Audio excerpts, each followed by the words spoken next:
બુધવારે સર્જાયેલા પિરાણા ગામ વિવાદમાં પોલીસ દ્વારા કાર્યવાહી કરતા 37 જેટલા લોકોની ધરપકડ કરાઈ છે। બીજી તરફ મુસ્લિમ સમાજના આગેવાનો અને નેતાઓએ પોલીસ વડાને ફરિયાદ કરી છે અને યોગ્ય કાર્યવાહી કરવાની અપીલ કરી છે।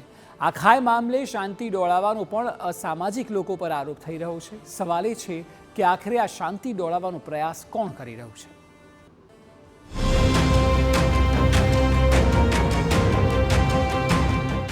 પિરાણા ગામ વિવાદ 37 લોકોની થઈ ધરપકડ। મુસ્લિમ નેતાઓની પોલીસ વડાને રજૂઆત। એકતાનું વાતાવરણ ડહોળવાનો પ્રયાસ। બુધવારે અમદાવાદના પિરાણા ગામમાં વિવાદ સર્જાયો। અહીં બે જૂથ વચ્ચે અથડામણ થઈ હતી। અહીં દરગાહની જમીન અને તીર્થધામ પ્રેરણાપીઠની જમીનને લઈને વિવાદ ચાલી રહ્યો છે।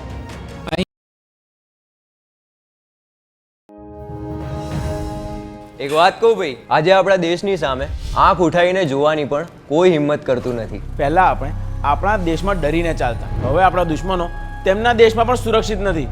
રાઈટ, આજે દેશ સુરક્ષિત છે અને દેશની સુરક્ષા સાથે કોઈ સમાધાન નહીં। આ છે મોદીની ગેરંટી અને મોદીજીને વોટિંગ એ છે અમારી ગેરંટી। કમળનું બટન દબાવો, ભાજપને જીતાડો।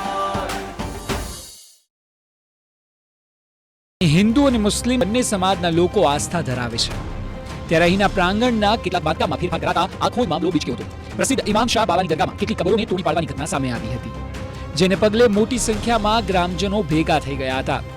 જો કે બુધવારે જે સ્થિતિ સર્જાઈ ત્યારબાદ પોલીસ દ્વારા તાબડતોડ કાર્યવાહી કરવામાં આવી હતી અને કાર્યવાહીના ભાગરૂપે લગભગ 37 જેટલા લોકોની પોલીસ દ્વારા ધરપકડ પણ કરવામાં આવી હતી। બંને બાજુ જે ટોળો હતો, જે 100-150 માણસોનો, એ ટોળાને અમે ત્યાં પહોંચીને કંટ્રોલ કર્યો હતો। ત્યાં પથ્થરબાજી થઈ હતી અને પથ્થરબાજીમાં પોલીસવાળાને પણ જો અમારી જે ટીમ હતી એમને પણ ચોટ અને એમને પણ વાગી હતી। ઓર થોડી વખત પછી એ તમામને આ સિચ્યુએશનને કંટ્રોલ કરીને બંને બાજુ જે છે જે ટોળામાં જે માણસો હતા એ માણસોને આઈડેન્ટિફાઈ કરીને ડિટેન કર્યા હતા। એને ડિટેન્શન પછી એને પૂછપરછ કરી હતી ઓર અમે જે સીસીટીવી મળ્યા હતા અને અમારે જે વિડીયોગ્રાફરથી જે વિડીયોગ્રાફીમાં જે માણસો આઈડેન્ટિફાઈ થયા હતા એ તમામ માણસોને વિરુદ્ધ જે અમે કાર્યવાહી કરી હતી। એમાં 2 એફઆઈઆર થયેલી છે અને એ એફઆઈઆરમાં અત્યાર સુધી ટોટલ 37 માણસો જે છે આ આખા પ્રકરણમાં અરેસ્ટ થયેલા છે। બીજા જે પણ માણસો છે એ બીજા જે પણ એક્યુઝ છે એની શોધખોળ અત્યારે ચાલુ છે। આ વાતની ગંભીરતાને સમજતા મુસ્લિમ નેતાઓ અને આગેવાનો દ્વારા પોલીસ વડાની મુલાકાત લઈને તેમને રજૂઆત કરવામાં આવી હતી। રાજ્યની શાંતિને ડહોળવાનો કેટલાક લોકો પ્રયાસ કરે છે, તે રજૂઆત બાદ પોલીસ વડાએ પણ યોગ્ય ન્યાયપૂર્ણ કાર્યવાહીની વાત કરી હતી। જે લોકોએ કાયદો હાથમાં લીધો હશે તેમના વિરુદ્ધ ચોક્કસ કાર્યવાહી કરવામાં આવશે તેવી બાંહેધરી મુસ્લિમ સમાજને પોલીસ વડા દ્વારા આપવામાં આવી હતી।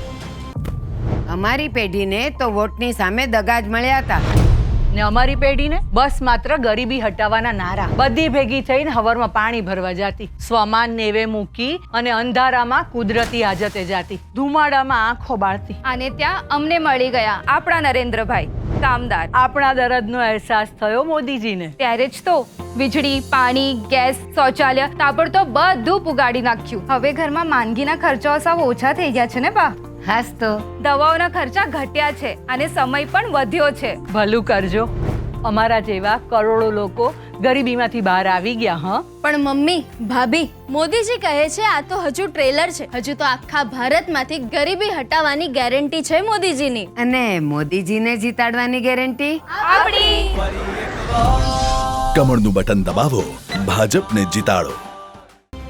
જે પ્રમાણે જે ત્યાં મજાર 14 મજાર હતા એ ઇમામ સાહેબ બાવા ટ્રસ્ટ દરગાહ પોતે અને તેના વંશજોના જે મજાર હતા એ શહીદ કરી દેવામાં આવ્યા છે।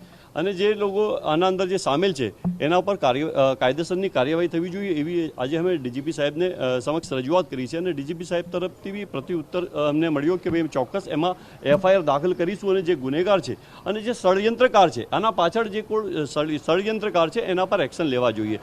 એક સારા વાતાવરણ અંદર કે જ્યારે જે કોમી એકતાનું પ્રતીક હોય કે ત્યાં હિન્દુ મુસ્લિમ બે આસ્થાથી ત્યાં આવતા હોય, હિન્દુ સમાજ પૂજા અર્ચના કરતો હોય, મુસ્લિમ સમાજ ત્યાં ફાતિહા ખાની કરીને એની પોતાની ધાર્મિક વિધિ કરતું હોય તો આવી જગ્યા પર વિવાદ થાય તો હું માનું છું કે એ બરાબર નથી. અને અમે તો કાલે જ્યારે સમગ્ર ગુજરાતમાં આ બાબતે સોશિયલ મીડિયા પર વાત સામે આવી ત્યારે અમે ત્રણેય લોકોએ ગુજરાતના લોકોને પણ અપીલ કરી કે આપણે પ્રશાસન પર ભરોસો રાખવો જોઈએ, કાયદો આપણા હાથમાં લેવાની જરૂર નથી. મહત્વનું છે કે આ એ સ્થળ છે કે જ્યાં હિન્દુ અને મુસ્લિમ બંને સમાજના લોકો આસ્થા ધરાવે છે. અહીં જ્યારે કેટલીક કબરો તૂટી છે તેવી વાત સામે આવી તો તરત જ મામલો બીચક્યો હતો.